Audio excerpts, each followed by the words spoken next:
মানুষের জীবনে চারটা জরুরি কাজ, এর চেয়ে জরুরি কাজ আমি মনে করি না আর কিছু আছে। এক, 5 ওয়াক্ত সালাত। 2, হালাল রুজি। 3, কোরআন তেলাওয়াত। 4, দুইজন যেখানে বসে আছে সেখানে বসবেন না। প্রায় দোকানে ল্যাংটা মেয়ে নাচে, আর আপনি বসে থেকে আড্ডা পিটেন টুপি মাথায় দিয়ে, চক্ষু ঠান্ডা করেন, কলিজা ঠান্ডা করেন ল্যাংটা মেয়েকে দেখে। তাহাজ্জুদ পড়ে ল্যাংটা মেয়েকে দেখে আপনি জান্নাত কিনতে চান, জান্নাত পড়ে আছে।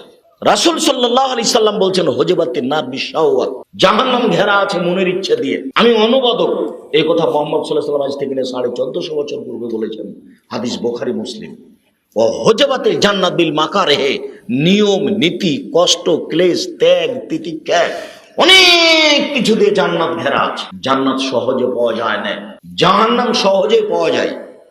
মনের ইচ্ছা দ্বারা জাহান্নাম ঘেরা আছে। দাড়ি চাঁচে যে মন মতো চলে সে, দাড়ি ছোট করে যে মন মতো চলে সে, প্যান্টের নিচে প্যান্ট টাকনুর নিচে পরে যে মন মতো চলে সে, দোকানে বসে আড্ডা পিটে যে মন মতো চলে সে, দোকানে বসে একজন আর একজনের বদনাম করে যে মন মতো চলে সে, মন মতো চলে যে জাহান্নামে যাবে সে, সুদ ঘুষ খায় যে মন মতো চলে সে, মন মতো চলে যে জাহান্নামে যাবে সে। ওই রাত 2টে 3টে ঘুমিয়ে সকাল 8টা 9টার দিকে উঠে মুখখান ভ্যাংচা হয়ে থাকে, ইবলিশর মুখে পেশাব করে দিয়েছে। এ কথা আমি বলিনি, এ কথা মুহাম্মদ সাল্লাল্লাহু আলাইহি ওয়াসাল্লাম বলেছেন যে ওর কানে শয়তান পেশাব করে দিয়েছে। হাদিস বুখারী মুসলিম। যার জন্য মুখখান ভ্যাংচা হয়ে আছে, 7টা 8টার সময় উঠেছে। ও কি আল্লাহকে মূল্যায়ন করবে? ও তো মন মতো চলে, মন মতো চলে যে জাহান্নামে যাবে সে। কিসের ছাই ক্লাস 10-এ পড়েছে মেয়েটা, এখন বসে আছে মাথায় কাপড় না দিয়ে, তো কি জান্নাত লাভ করবে? মাস্টার ডিগ্রি পাস করেছে, ল্যাংটায় নগ্ন হয়ে ঘুরে বেড়াচ্ছে, নিজেও ক্ষতিগ্রস্ত হলো, জাতিকেও ক্ষতিগ্রস্ত করলো, নিজেও পাপী হলো, জনগণকে পাপী করে জান্নাত কিনতে চাচ্ছে। আমি এ কথা বলিনি, মুহাম্মদ সাল্লাল্লাহু আলাইহি সাল্লাম বলেন হুজবাতিন নার বিশাওয়াত, মনের ইচ্ছা দ্বারা জাহান্নাম ঘেরা আছে। নিয়ম নীতি কষ্ট ক্লেশ ত্যাগ তিতিক্ষা দিয়ে জান্নাত ঘেরা আছে। এটা তার মুখের ভাষা। হুজবাতিন নার বিশাওয়াত ও হুজবাতিল জান্নাত বিল মাকারিহি। হাদিস বুখারী মুসলিম। আপনি এসেছেন, আপনাকে অনেক ভালোবাসি, আপনি আমার দ্বীনি বোন। এসেছেন গল্প করতে, ঢং ঢং করতে করতে এসেছেন, আবার ঢং ঢং করতে করতে চলে যাবেন। এটা কোন অভ্যাস? এটা কোন অভ্যাস? এত খারাপ অভ্যাস কেন? মুখ বন্ধ করবেন, এসেছেন মুখ বন্ধ করে রাখেন। এটি কি চাচির বাড়ি এসেছেন, খালার বাড়ি এসেছেন? গল্প করছেন কেন? আপনার গায়ের উপর দিয়ে আরেকজন চড়ে চলে গেলে আপনি মুখ খুলবেন না, মুখ বন্ধ করে থাকেন। যে যা করছে করে ফেলুক, আপনি মুখ বন্ধ করে রাখেন। আপনি একজন মহিলা মানুষ, এসেছেন গল্প করতে করতে এসেছেন, এখন মাদুর হাতে করে আবার গল্প করতে করতে চলে যাচ্ছে। কই মুখ দিয়ে তো আপনার একবার সুবহানাল্লাহ বের হয় না, আলহামদুলিল্লাহ বের হয় না। রাসূল সাল্লাল্লাহু আলাইহি সাল্লাম বলছেন মানুষের সবচেয়ে দামি সম্পদ পৃথিবীতে ওই জিহ্বা, ওই মুখ, যে মুখ লেসানুন দাকের, ওই জিহ্বা, ওই মুখ, যে মুখ যে জিহ্বা একটু সুবহানাল্লাহ আলহামদুলিল্লাহ আল্লাহু আকবার বলতে পারে। সবচেয়ে দামি সম্পদ মানুষের জিহ্বা, সবচেয়ে দামি সম্পদ পৃথিবীতে, এর চেয়ে দামি সম্পদ নয় নেই। ওই জিহ্বা, যে জিহ্বা সুবহানাল্লাহ আলহামদুলিল্লাহ আল্লাহু আকবার বলতে পারে। বাড়ি থেকে বের হয়ে আর একজনের বদনাম করতে করতে ঢং ঢং করে আসলেন, আবার বদনাম করতে করতে ঢং ঢং করে চলে গেলেন। যাচ্ছেন কেন? আপনার স্বামী কাপুরুষ, এই জন্য। স্বামী যদি সত্যি বীর পুরুষ হতো, স্বামীর যদি একটু আত্মমর্যাদা থাকতো, তাহলে আপনি এভাবে গল্প করতে করতে আসতে পারতেন না। আত্মমর্যাদা বুঝেন? এই মেয়ে বসো, আত্মমর্যাদা বুঝেন? আপনি মহিলা মানুষ, আপনি আমার দ্বীনি বোন, আপনি মনে করিয়েন না যে আব্দুর রাজ্জাক সাহেব মনে হয় আমাদের উপরে কঠোরতা করছেন। জি না, আপনাকে বলছি আমি, উপস্থিত দ্বীনি বৈঠকের মুসলিম বোন, শুনেন, এদিকে শোনেন, আপনাকেই বলছি, আত্মমর্যাদা বুঝেন? এদিকে দেখেন, আমি বলছি, এদিকে দেখেন আত্মমর্যাদা কাকে বলে। এদিকে দেখেন আত্মমর্যাদা কি জিনিস। আপনার স্বামীর আত্মমর্যাদা থাকলে আপনি এটা করতে পারতেন না। আত্মমর্যাদা মানে আতে ঘা লাগে, খারাপ লাগে, তার নাম আত্মমর্যাদা। তা আমি দুই একটা দেখাই, তারপর আলোচনাতে যাচ্ছি। আল্লাহর নবী, বুখারী মুসলিমের হাদিস, স্বপ্নে জান্নাতে ঘুরছেন। তো দেখলেন একটা খুব সুন্দর টকটকে ঝকঝকে ঘর, ঝকঝক ঝকঝক ঝক করছে। সুবহানাল্লাহ, ঘরের বাহির যদি এমন হয়, ভিতরে বা কেমন, এই ঘরটা কার? পাশে দেখছেন একজন বৃদ্ধা মহিলা। মহিলা বলতে পারো ঘরটি কার? জি, এটা উমারের ঘর।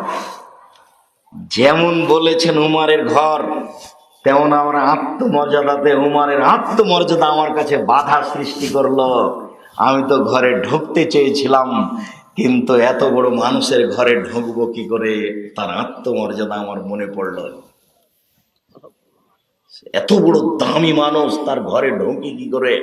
ঢুকলেন না। ফজরের টাইমে দেখা হয়ে গেল।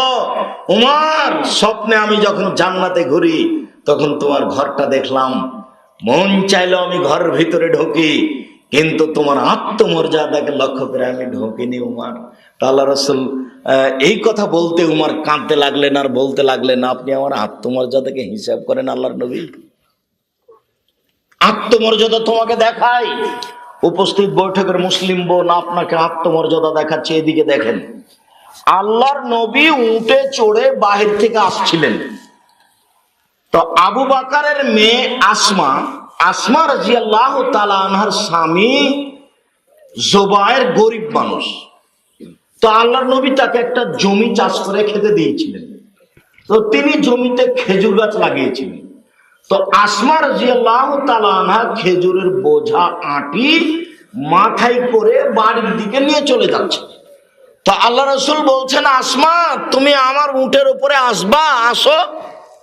তো আসমা বলছেন যে আমি একটু লজ্জা পেলাম যে জুবায়েরের একটা আত্মমর্যাদা আছে, ও পুরুষ মানুষ, আমি আল্লাহ রাসূলের উটের পিছনে থাকবো। আল্লাহ রাসূল একজন পুরুষ মানুষ, জুবায়েরের আত্মমর্যাদাতে বাধা দিবে, জুবায়ের এটা পছন্দ করবে না। তো আমি লজ্জা করলাম, আমি উটে উঠলাম না। তা আমি বাড়ি চলে আসলাম। তো আমি বললাম, জুবায়ের শোনো, কি ঘটনা? আমি খেজুরের বোঝা আঁটি মাথায় করে আসছিলাম, আল্লাহর নবী আমাকে দেখে বললেন যে আসমা চলে আসো উটের উপরে। তো আমি আপনার আত্মমর্যাদাকে হিসাব করে লজ্জা করে উঠিনি। তখন জুবায়ের বলছেন, শোনো আসমা, রাসূলের পিছনে উঠোনি আমার আত্মমর্যাদাকে হিসাব করে, এইটা যতটুকু আমাকে খারাপ লাগে, তুমি খেজুরের বোঝা আঁটি মাথায় করে চলে আসো মহিলা মানুষ, এটা আমার কাছে এর চেয়ে অনেক অনেক অনেক বেশি খারাপ লাগে। আমার আত্মমর্যাদাতে বাধা দেয়। বুখারী মুসলিম। এই ছেলে, তোমার বাপ কাপুরুষ, তোমার বাপ ঘৃণিত পুরুষ, তোমার বাপের আত্মমর্যাদা বলে কোনো জিনিসই নাই, যার কারণে তোমার মা এখানে ছোট ব্লাউজ পরে বসে আছে। এটা অসম্ভব। বুঝে না ওরা, অন্তর আছে বুঝে না, দেখেও দেখে না ওরা, চক্ষু আছে দেখে না, শোনেও শোনে না ওরা, কান আছে শোনে না।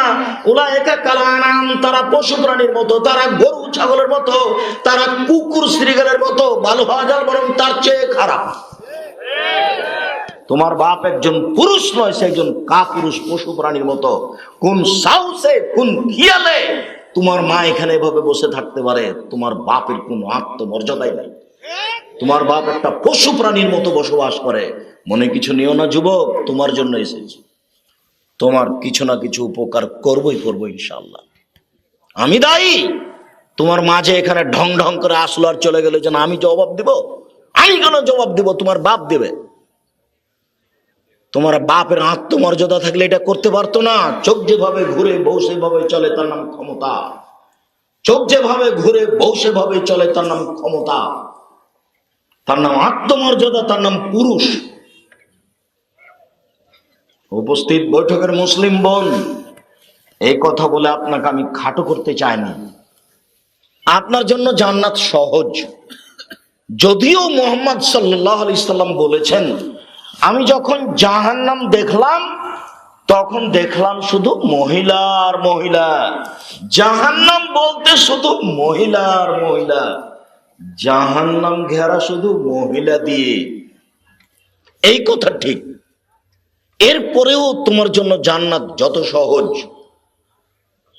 পুরুষের জন্য জান্নাত তত সহজ নয়। আপনি 4টা কাজ করলে জান্নাতে চলে যেতে পারবেন, 4টা কাজ করে কোনো পুরুষ জান্নাতে যেতে পারবে এই কথা মুহাম্মদ সাল্লাল্লাহু আলাইহি ওয়াসাল্লাম বলেননি। 4টা কাজ করে কোনো পুরুষ জান্নাতে যাবে এই কথা মুহাম্মদ সাল্লাল্লাহু আলাইহি ওয়াসাল্লাম বলেননি। তবে আপনার ব্যাপারে বলেছেন, আপনার ব্যাপারে বলেছেন 4টা কাজ। 1, সালাত খামসাহা, 5 ওয়াক্ত সালাত আদায় করলো, 5 ওয়াক্ত নামাজ পড়লো। 2, সমত সাহারাহা, রমজান মাসে সিয়াম রোজা থাকলো। 3, আতাদ বালাহা, স্বামীকে মেনে চললো, তিতে লাগলেও মিঠা লাগলেও।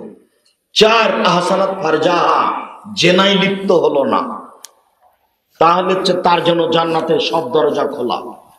এরকম 4টা কথা কোনো পুরুষের জন্য নেই, সেটা আপনার জন্যই। 1, 5 ওয়াক্ত সালাত নামাজ। 2, রমজান মাসের রোজা, দুটাই সহজ আপনার জন্য। 3, স্বামীকে মেনে চলা। আপনি মনে করছেন এটা খুব কঠিন, আপনি যত কঠিন মনে করেছেন তত করা ঠিক হবে না। আপনার স্বামীর মুখ খারাপ এ কথাই ঠিক, আপনার স্বামী আপনাকে মারে গালি দেয় এ কথাই ঠিক। এরপরেও আমি বলছি যে আপনি একটু ধৈর্য ধারণ করেন, মেনে নেন, ধরে নেন যে তার এটাই স্বভাব। দিন রাত গালি দেখ, তারপর আপনি ধরে নেন তার এটাই স্বভাব। আপনি ধৈর্য ধারণ করে তার সাথে থাকেন। আমি আব্দুর রাজ্জাক বিন ইউসুফ আপনার দ্বীনি ভাই, আমি আব্দুর রাজ্জাক বিন ইউসুফ আপনার দ্বীনি ভাই। আমি আপনাকে পরামর্শ দিচ্ছি, অনুরোধ করছি, আপনি এই স্বামীকে মেনে নেন, তার সাথে কথা বলেন। 1 গিলাস পানি চাইলো, কথা না বলে ধ্যাকস করে গিলাসটা রেখে চলে গেলেন। এভাবে তো জান্নাত কিনা যাবে না, আপনার ইবাদত কবুল হবে না। শেষ পর্যন্ত যদি আপনার নাই চলে তাহলে আপনি খোলা তালাক করে নেন। কথা বন্ধ করেছেন, সপ্তাহ চলে যাচ্ছে, মাস চলে যাচ্ছে, ভাত দিয়ে পাঠাচ্ছেন বেটির হাতে, কাজের লোকের হাতে, বৌমার হাতে, আপনি যেতে চান না, কথা বলেন না। এটা তো শয়তান সুযোগ নিয়েছে। তাহাজ্জুদ পড়ে কি করবেন? আপনাকে আমি বলছি আপনি স্বামীকে মেনে চলেন, ভালো হবে। 4, জেনায় লিপ্ত না হওয়া। তো আব্দুর রাজ্জাক সাহেব, জেনা তো আমার একদিন ঘটে গেছে, তো ঘটে গেছে আপনি তওবা করেন, আর কোনোদিন মোবাইলে কথাও বলবেন না, আর আপনি এই কাজে লিপ্ত হবেন না। আল্লাহ তাআলা বলছেন, অনাহা নাফসা আনিল হাওয়া ফাইনাল জান্নাতা হিয়াল মাওয়া।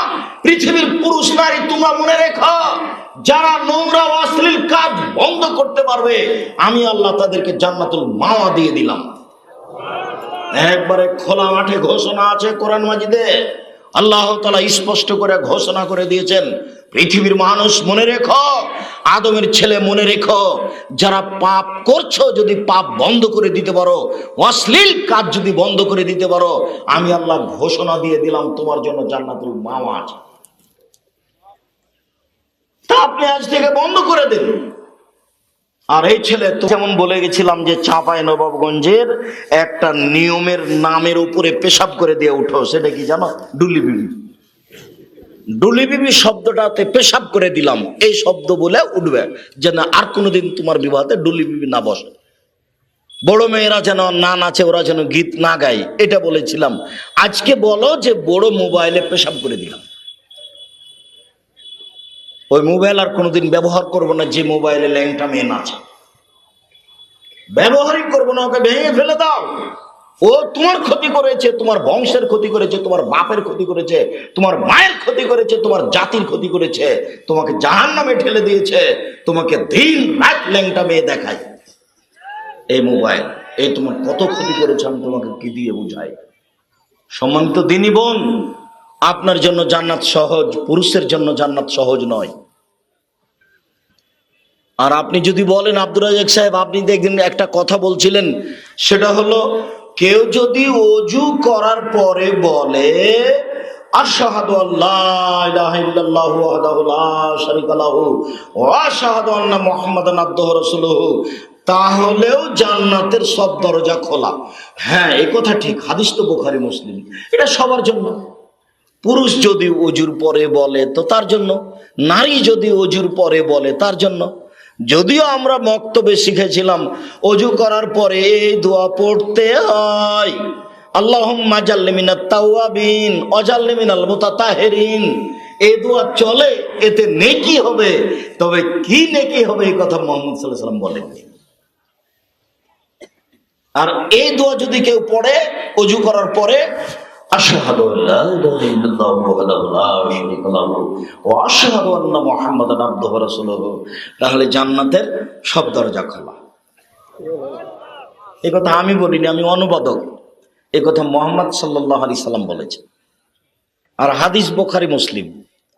বুখারী মুসলিম মানে আম গাছে জাম ধরতে পারে ধরে না, অমাবস্যার রাতে চাঁদ উঠতে পারে উঠে না, শোয়ের ছিদ্রতে লাঙ্গলের ফাল ঢুকতে পারে ঢোকে না, শোয়ের ছিদ্রতে লাঙ্গলের ফাল ঢোকে যেতে পারে, আম গাছে জাম ধরে যেতে পারে, অমাবস্যার রাতে চাঁদ উঠে যেতে পারে, এগুলো ঘটে যেতে পারে। আমি যে কথা বললাম এই কথাতে সন্দেহ আছে বলে কিয়ামত পর্যন্ত চেষ্টা করলে সরিষা ঢোকানো যাবে না, তার নাম বুখারী মুসলিম। পৃথিবীতে এমন এক সময় যদি চলে আসে আল্লাহর নবীর কথা সব মানুষ মেশিন দিয়ে ধরবে, এরপরে যদি বুখারী মুসলিমের সাথে না মিলে তাহলে সেটা বাতিল বলে গণ্য হবে। সেটা যারা খাঁটে মুসলিম তারা সেটা গ্রহণ করবে না, তারা বলবে বুখারী মুসলিমে যেটা আছে সেটাই ঠিক। সম্মানিত দ্বীনি বোন, আপনাকে আমি আরেকটা কথা বলি, আপনি মনে রাখবেন, মহিলারা বেশি জাহান্নামে যাবে এই কথাই ঠিক। রাসূল সাল্লাল্লাহু আলাইহি সাল্লাম বলছেন যে 3 শ্রেণীর মানুষ জান্নাতে জাহান্নামে যাবে। তার এক শ্রেণীর মানুষ হচ্ছে মধুমেনুল খামর, যারা নিয়মিত বিড়ি তামাক জর্দা সিগারেট গুল নেশাদার দ্রব্য খায় পান করে, তারা জাহান্নামে যাবে। 1 2 আর রাজরাতু মিনান নিসায়ে, পুরুষের বেশধারী নারী, যারা পুরুষের জুতা স্যান্ডেল পরে, যারা পুরুষের শার্ট প্যান্ট পরে, যারা পুরুষের পোশাক পরে, যারা পুরুষের গেঞ্জি গায়ে দেয়, যারা পুরুষের জুতা পরে, এরা জাহান্নামে যাবে। এ কথা আমি বলিনি, এ কথা মুহাম্মদ সাল্লাল্লাহু আলাইহি ওয়াসাল্লাম বলেছে। জীবনে কোনোদিন তুমি তোমার গায়ে পুরুষের কোনো পোশাক গায়ে তুলবা না, ওদের জুতা স্যান্ডেল পায়ে দিবা না, ওদের প্যান্ট পরনে দিবা না, ওদের গেঞ্জি গায়ে দিবা না। আজও বাজারে মহিলাদের স্যান্ডেল পাওয়া যায়। তুমি যে বোরকা পরে এসেছো বোরকাটা চিকন, এর নাম হলো ফ্যাশন বোরকা। তুমি ফ্যাশন বোরকা পরে এসেছো কেন, তোমাকে কেন খারাপ লাগে না? তুমি ঢিলা ঢালা বোরকা পরবা, যাতে করে তোমার দিকে মানুষ তাকানো প্রয়োজন মনে না করে। খালি গায়ে থাকা, নগ্ন হয়ে থাকা তো বহু দূরের কথা। আর একটা কথা আপনি শোনেন, রাসূল সাল্লাল্লাহু আলাইহি সাল্লাম বলেন, সিনফান মিন আহলিন নার লাম আরাহুমা, 2 শ্রেণীর মানুষ জাহান্নামে যাবে আমি তাদের দেখিনি। পৃথিবীর মানুষ শুনে রেখো, 2 শ্রেণীর মানুষ জাহান্নামে যাবে আমি তাদের দেখিনি। পৃথিবীর মানুষ শুনে রেখো, 2 শ্রেণীর মানুষ জাহান্নামে যাবে আমি তাদের দেখিনি। 1 কওমুন মাহুম সায়াতুন কাদনাবিল বাকারে, 1 শ্রেণীর মানুষ তাদের হাতে থাকবে লাঠি গাভীর লেজের মতো, একদিক মোটা একদিক চিকন। 1 শ্রেণীর মানুষের হাতে থাকবে লাঠি গাভীর লেজের মতো, একদিক মোটা একদিক চিকন। ইয়াজরুবু বিহান নাস, এ দিয়ে তারা মানুষকে মারবে, এরা জাহান্নামে যাবে। এরকম লাঠি থাকে প্রশাসনের লোকের হাতে, এরকম লাঠি থাকে কলেজ বিশ্ববিদ্যালয়ে পড়ার নামে শয়তানি করে দাঙ্গাবাজি করে যারা, তাদের হাতে থাকে। এরকম লাঠি থাকে নির্বাচনের নামে দাম্ভিকতা দেখিয়ে জুয়াচুরি করে, দাঙ্গাবাজি করে, ধোঁকাবাজি করে, ক্ষমতা দেখিয়ে জুলুম করে, জুলুমবাজি করে, মানুষের প্রতি অত্যাচার চালিয়ে জমি দখল করে, বাড়ি দখল করে, জেল হাজতে যায়। এদের কাছে সেই লাঠি থাকে, এরা জাহান্নামে যাবে। 2 নিসাউন, মহিলা, কাছে এতন, কাপড় পরে থাকে, আর এতন উলঙ্গ। এই ছেলে, তোমরা যারা দায়িত্ব পালন করছো এই বাহিরে দাঁড়াও তো, নাহলে পর্দাটা খুলে দাও। এখানে বাহিরে দাঁড়াও, ওই মাথায় দাঁড়াও, ওইদিকে আসা বন্ধ করো, আসলে মুখ বন্ধ করো। ও তো নাগালের বাইরে আছে, মনে করছে যে আমার কথা তো কেউ শুনতে পায় না। আর হ্যাঁ হ্যাঁ করে চলে আসা ঢংটা তো আমরা বুঝতে পারছি। ওর তো কোনো হিসাব নেই, তো চা পান করতে গেছিল, ওর বিবেচনা আছে, ওর মানবতা আছে, ওর বোধোদয় আছে, ওর হিতাহিত জ্ঞান আছে যে আমি কথা বলছি একটু মুখ বন্ধ রাখি। ওর মানবতা আছে, হিতাহিত জ্ঞান আছে। এই ছেলে যাও, ওইদিকে যাও, ওইদিকে খেয়াল করে যাও। ওই মাথায় থাকবা, একবারে শক্তিশালী হয়ে দাঁড়িয়ে থাকবা। দায়িত্ব পালন করছো, প্রোগ্রাম করেছো, তোমরা দায়িত্ব পালন করো, আমি করব। পরিস্থিতি কন্ট্রোল করার জন্য অন্তত 40 থেকে 50 জন যুবক ঠিক করবা। আজকে তো বক্তব্য আমরা শুনবো, তোমরা আমাদের ব্যবস্থা করে দিবা, তোমরাই তো জিম্মেদারি নিয়েছো। পাশে দোকানপাট বসিয়ে রেখেছো, দূরে দিবে 1 কিলোমিটার দূরে। মানুষ বেশি থাক, তাতে কি আছে, মানুষ দাঁড়িয়ে থাকবে। আজ তো আমরা তোমাদের সহযোগিতা করতে পারবো না, তোমরা আমাদের সহযোগিতা করবা। আমরা বক্তব্য শুনতে এসেছি অমুক গ্রাম থেকে, অমুক গ্রাম থেকে, কত কষ্ট করে এসেছি, এসে দিকে হইচই হচ্ছে। সেটা হলো নিশাউন মহিলা, কাশেয়াতুন কাপড় পরে থাকা, আর এত উলঙ্গ। দেখো, মনে হচ্ছে আল্লাহর নবী তোমার বোনকে দেখে দেখে বলছে,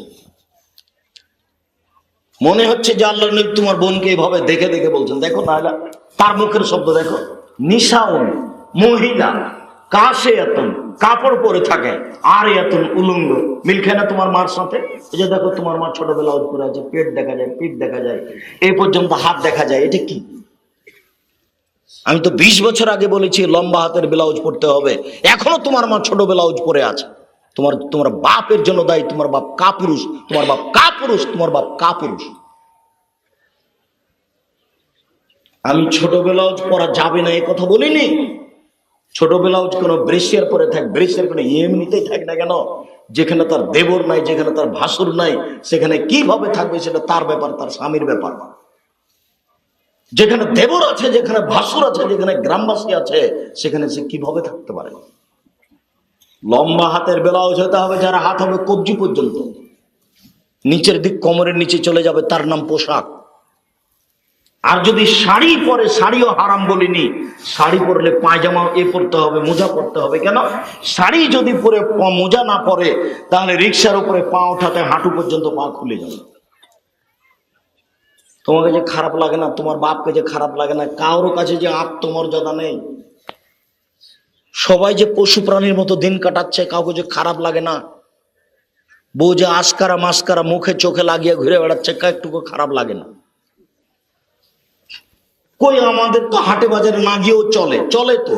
কোনো দিন আমরা হাটে বাজারে যাই না, আমাদের বাড়ি থেকে যায় না, চলে তো, আমরা বেঁচে আছি তো, মরে যাই না। লায়েত খোলা জান্নাত, এরা জান্নাতে যাবে না। ওলা ইয়াজিদনা রিহা, এরা জান্নাতের গন্ধ পাবে না। ফাইনা রিহা লা তুজাদু মিন মাসিরাতি কাযা ওয়া কাযা, যে জান্নাতের গন্ধ 1 বছরের দূরত্ব পথ থেকে পাওয়া যায়, সেটাও সে পাবে না। এই হলো নারী। সম্মানিত দিনী বোন, আপনার জন্য জান্নাত সহজ, এ কথাই ঠিক, তবে জাহান্নামও সহজ, এ কথাও ঠিক। মহান আল্লাহ বলেন, ওয়াবুদুল্লাহ ওয়া লা তুশরিকু বিহি শাইআ। পৃথিবীর মানুষ, এক আল্লাহর ইবাদত করো, তার সাথে বিন্দুমাত্র শরীক করো না। ভারত বাংলাদেশ শিরক দিয়ে পরিপূর্ণ, রাজশাহী বিভাগেও যথেষ্ট শিরক আছে। গরুকে লাথি মারা যায় না, এই কথা বললে শিরক হয়। ঘরে কাক ডাকছে, কুটুম্ব আসতে পারে, এ কথা বললেও শিরক হয়। হাত থেকে গিলাস পড়ে গেলে কেউ আসতে পারে, এ কথা বললেও শিরক হয়। লোকটা মরে যাওয়ার পরে তার রূহ 40 দিন বাড়িতে ঘুরতে থাকে, ইচ্ছা মতো কথা বলে, এরকম বললেও শিরক হয়। সূর্য ডোবার সাথে সাথে ঘরে আলো বাতি জ্বালতে হবে, এটা হিন্দুদের নীতি, এই কাজ করলেও শিরক হয়। স্বামী মরার সাথে সাথে নাকফুল খুলে দিতে হবে, এ নীতিতেও শিরক হয়। স্বামী মারা গেছে 4 মাস 10 দিন সাজগোজ করতে পাবে না, নতুন পোশাক পরতে পাবে না, তার নাম শোক। মুসলমান শোক পালন করবে 3 দিন, আর স্বামী মারা গেলে স্ত্রী শোক পালন করবে কতদিন? 4 মাস 10 দিন। তো সে 4 মাস 10 দিন নতুন পোশাক পরতে পাবে না, সাজগোজ করতে পাবে না, কিন্তু নাকের ফুল খুলে দিতে হয় হাতে হাতে। এটা কে বলল? একই কথা। কুলাতে পা দেওয়া যায় না এই কথা বললেও শিরক হয়। চুলাতে পা লেগে গেলে অনেক কিছু হতে পারে এ কথা বললেও শিরক হয়। তুলসীর গাছ তুলে ফেলা যায় না এ কথা বললেও শিরক হয়। আমি কথা বলছিলাম, টিকটিকি টিকটিক করে উঠলো, বললাম ঠিক বলেছি, এ কথা বললেও শিরক হয়। জোড়া কলা খেলে জামা সন্তান হয়, জোড়া কলা খেলে যমজ সন্তান হয় এ কথা বললেও শিরক হয়। জুতা পায়ে দিয়ে ধানের উপরে হাঁটা যায় না এ কথা বললেও শিরক হয়। বাচ্চা ছেলে মেয়ে জন্ম নিয়েছে, রাতে লোহা হাতে করে বের হতে হবে, নইলে বাচ্চাকে চোরাচন্নি পাখিতে ধরবে এ কথা বললেও শিরক হয়। আতর ঘরকে লক্ষ্য করে মায়ের কাছে কত শিরক আছে, দাদির কাছে কত শিরক আছে, আল্লাহ ভালো জানে। এই করোনা সেই করোনা, চন্দ্র সূর্য গ্রহণ লাগলে যেই মহিলার পেটে বাচ্চা আছে সে চলাচল করতে পাবে না, চুপচাপ শুয়ে থাকবে, কাজ করতে পাবে না, কিছু করলে ক্ষতি হবে। চন্দ্র সূর্য গ্রহণ লেগেছে এরকম কথা বললে শিরক হয়। জন্মদিবস পালন করলে শিরক হয়, মৃত্যু দিবস পালন করলে শিরক হয়, কোন দিবস পালন করলে শিরক হয়। কবরের কাছে কিছু চাইলে শিরক হয়, কবরে মানত মানলে শিরক হয়, কবরে কিছু দিলে শিরক হয়। যে কিছু করতে পারে না তার কাছে সম্মান চাইলে, তার কাছে কিছু চাইলে শিরক হয়। এদেশের মাটি শিরক দিয়ে পরিপূর্ণ করা আছে। পৃথিবীর মানুষ, তোমরা এক আল্লাহর ইবাদত করো, বিন্দুমাত্র শিরক করো না। হাদিসে কুদসি মানে আল্লাহর নবীর মুখের ভাষা, সরাসরি আল্লাহ বলছেন, তার নাম হাদিসে কুদসি। আনাস রাদিয়াল্লাহু তাআলা আনহু বলেন, রাসূল সাল্লাল্লাহু আলাইহি সাল্লাম বলেছেন, ইবনে আদম মা দাওতানি ওয়া রাজাউতানি, আদমের ছেলে মেয়ে শোনো। আল্লাহ বলছেন, ও আদমের ছেলে মেয়ে শোনো, তোমরা যেভাবে ডাকো আমি সেভাবে থাকি, তোমরা যেভাবে আশা পোষণ করো সেভাবে আমি পূর্ণ করে থাকি। আদমের ছেলে মেয়ে শোনো, রাত দিন তোমরা যেভাবে ডাকো আমাকে সেভাবে শুনি, যেভাবে আশা পোষণ করো সেভাবে আমি পূর্ণ করে থাকি। ফাস্তাগফিরতানি গাফারতু লাকা, তুমি আমার কাছে ক্ষমা চাও, তোমাকে আমি ক্ষমা করে দেব। আলামা কানা মিনকা আলা উবালি, তোমার যত পাপ আছে সব ক্ষমা করে দিব। আমি পরোয়া করি না তুমি কত বড় পাপী, আমি পরোয়া করি না তুমি কত বড় পাপী, আমি পরোয়া করি না তুমি কত বড় পাপী। আদমের ছেলে মেয়ে শোনো, লাউ বালাগাত যুনুবুকা আনানা সামায়ে, তোমাদের পাপ বেশি হতে হতে যদি আকাশে লেগে যায়, পাপ আর পাপ, আকাশ জমিন পরিপূর্ণ হয়ে আছে, এরপরে যদি ক্ষমা চাও ক্ষমা করে দিব। আমি পরোয়া করি না তুমি কত বড় পাপী, আমি পরোয়া করি না তুমি কত বড় পাপী, আমি পরোয়া করি না তুমি কত বড় পাপী। আদমের ছেলে মেয়ে শোনো, এই দুই ভাষণ থাকলো পৃথিবীতে। এই বিচারের মাঠে যেদিন তোমরা আমার কাছে উপস্থিত হবে, আদমের ছেলে মেয়ে শোনো, সেদিন আমি বলবো, লাআতাইতানি বিকুরাবিলার যে খাতায়া সুম্মা লাকিতানি লা তুশরিকু শায়া লাআতাইতাকা বিকুরাবিহা মাগফিরা। এই আদমের ছেলে মেয়ে শোনো, আজ কিয়ামতের মাঠে উঠেছ পাপ নিয়ে, পাপ আর পাপ, তোমাদের পাপ খালি আকাশ জমিনে পরিপূর্ণ হয়ে আছে। শোনো, যদি শিরক না থাকে আমি সব পাপ ক্ষমা করে দিলাম। তোমার যেই পরিমাণ পাপ আমার সেই পরিমাণ ক্ষমা, তোমার যেই পরিমাণ পাপ আমার সেই পরিমাণ ক্ষমা। যদি শিরক না থাকে, তোমার পাপ যত আমার ক্ষমা তত, তোমার পাপ যত আমার ক্ষমা তত। যদি শিরক না থাকে, পৃথিবীর মানুষ আল্লাহর ইবাদত করো, বিন্দুমাত্র শিরক করো না। ওয়াবিল ওয়ালিদাইনি ইহসানা, দ্বিতীয় কাজটা করে, একটু বাপ মাকে মেনে চলো। যেদিন মা চুমা খায়, আদর করে, বারবার খাওয়ার রেডি করে আমাকে বলে, আমি বলি খাবো না। সেদিন মাকে সম্মান করার নাম সম্মান নয়। যেদিন দেখা যাচ্ছে যে মাটির উপরে মারছে, আর খারাপ কেউ নেই। বউ বলছে, দেখবে তোমার মা কত খারাপ, দেখবে তোমার মা কত খারাপ, দেখা তো তুই কি দেখাস, দেখো দেখো, এই যে তোমার এই যে বড় মাছটা নিয়ে এসেছো না, এই যে মাথা খান তোমার বড় তোমার বোনের ছেলেকে দিল, দেখবে দেখো, এই যে দেখো, এই যে দেখো, এই যে তোমার মা দিচ্ছে, দেখো। ঠিকই তো, তুই ঠিকই বলছিস তো, আসলেই তো মা খারাপ। যা বলে সবই উল্টা, আসলেই উল্টা, যা করছে সবই উল্টা, আসলেই উল্টা করছে। এই সময়তে আল্লাহ দেখতে চাচ্ছেন যে আপনি আপনার বাপ মায়ের সাথে কি আচরণ করেন। যেদিন বাপ মায়ের সাথে ভালো আচরণ করা খুবই কঠিন, যেদিন মনে হচ্ছে বাপ মায়ের চেয়ে খারাপ মানুষ আর দুনিয়াতে কেউ নেই, দুনিয়াতে সবার সাথে চলতে পারবো, বাপ মায়ের সাথে চলতে পারবো না, সেই দিন বাপ মাকে শ্রদ্ধা করতে হবে, তার নাম শ্রদ্ধা। আল্লাহ বলতে বলতে এই পর্যন্ত বলছেন, ফালা তাকুল্লাহুমা উফিন, এই শব্দটা বলতে পাবা না। আমার মা, আমি যখন পেশাব করেছি 5-7 বার, তখন আমার মা একটু আদর করে আমাকে বলেছে, গায়ে একটু আঘাত করেছে আর বলেছে, এই অত পেশাব করিস কেন, এই একটু অত পেশাব করিস কেন। আমার মায়ের সেদিন আদর ছিল। এখন আমার মা আমার কোলে, আমি একদিন ছিলাম আমার মায়ের কোলে, এখন মা আমার কোলে। এখন যদি মা বারবার পেশাব করে, আমি যদি একটু বলি তাহলে জায়েজ হবে না। আজকে আমার সম্মান করে এরকম সুযোগ নেওয়ার কোনো সুযোগ নেই।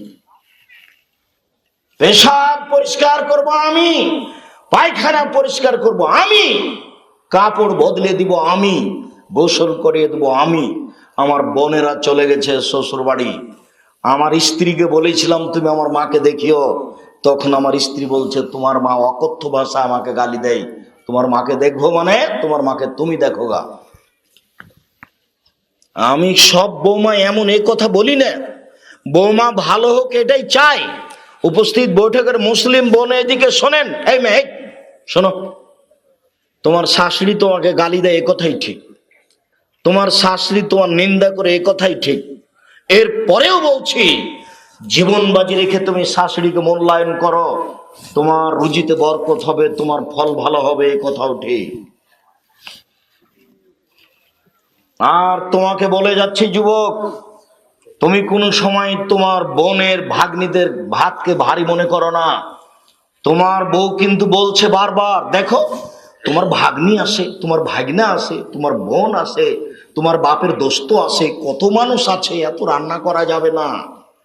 এই বলে তোমার বউ তোমাকে বলতে পারে। তুমি শোনো, একদিন আল্লাহ তোমার রুজি দিচ্ছিল শুধু তোমার হাতে, তারপর বিবাহ করলা, তোমার হাত দিয়ে এবার 2 জনের রুজি হলো, তোমার একটা ছেলে হলো, তোমার হাত দিয়ে 3 জনের রুজি হলো, একটা মেয়ে হলো, তোমার হাত দিয়ে 4 জনের রুজি হলো, ভাগ্নে এসেছে 5 জনের রুজি হলো, ভাগ্নি এসেছে 6 জনের রুজি হলো, বোন এসেছে 7 জনের রুজি হলো, ভগ্নিপতি এসেছে 8 জনের রুজি হলো। তোমার হাত দিয়ে আল্লাহ ব্যবস্থা করছে, তুমি করো, আল্লাহ বরকত দিয়ে দিবে।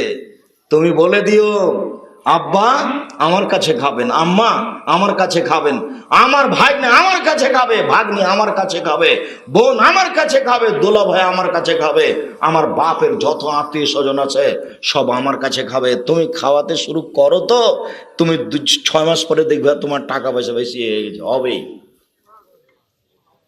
এর নাম বরকত। মন সংকীর্ণ করো না। বহুদিন আগে বলেছি, তোমার বউকে হতে হবে তোমার মায়ের স্বভাবের। 150 চাউল রান্না করবা না কখনো ভুলেও। কতদিন বললাম, তোমার মা 3 কেজি চাউল রান্না করতো, ঢেঁকিতে ধান ভেঙে, গরু ছাগলে খেত, মেহমানে খেত, ছেলে মেয়ে খেত। তোমরা 10 ভাই বোন ছিলে, তোমার বাপ মা ছিল, 2 জন কিষান কামলা ছিল, তোমার বাপের স্বভাব ছিল মসজিদ থেকে ফকির ধরে আনা। এসার সময়তে মসজিদ থেকে বের হচ্ছে, কোনাতে একজন মুরব্বী বসে আছে, জি কে আপনি? আমি মুসাফির, বাড়ি কোথায়? ফরিদপুর ভাঙা। দুপুরে রাতে খেয়েছেন? জি না, আমার সাথে চলেন। তো বাস, তোমার মা রেডি করে দিয়েছে খাওয়ার, কোনোদিন মন খারাপ করেনি। এখন জুদা হয়ে আছো, বউ নিয়ে 150 চাল রান্না করেছো, তখন মুসাফির নিয়ে বাড়ি গেছো বাপের স্বভাবে, তখন বউ ঝাঁকে, বুঝো না তুমি 150 চাল রান্না করেছি, হসে নাই তোমার মেহমান নিয়ে চলে এসেছো, মেহমান বাইরে খাওয়াই নিতে পারোনি। এখন পরের দিন তুমি দেখতে পাচ্ছ ওই যে একটা লোক বসে আছে, চুপচাপ চলে যাচ্ছ, কিছু বলতে পারো না, ধাক্কা খেয়েছো কালকে যে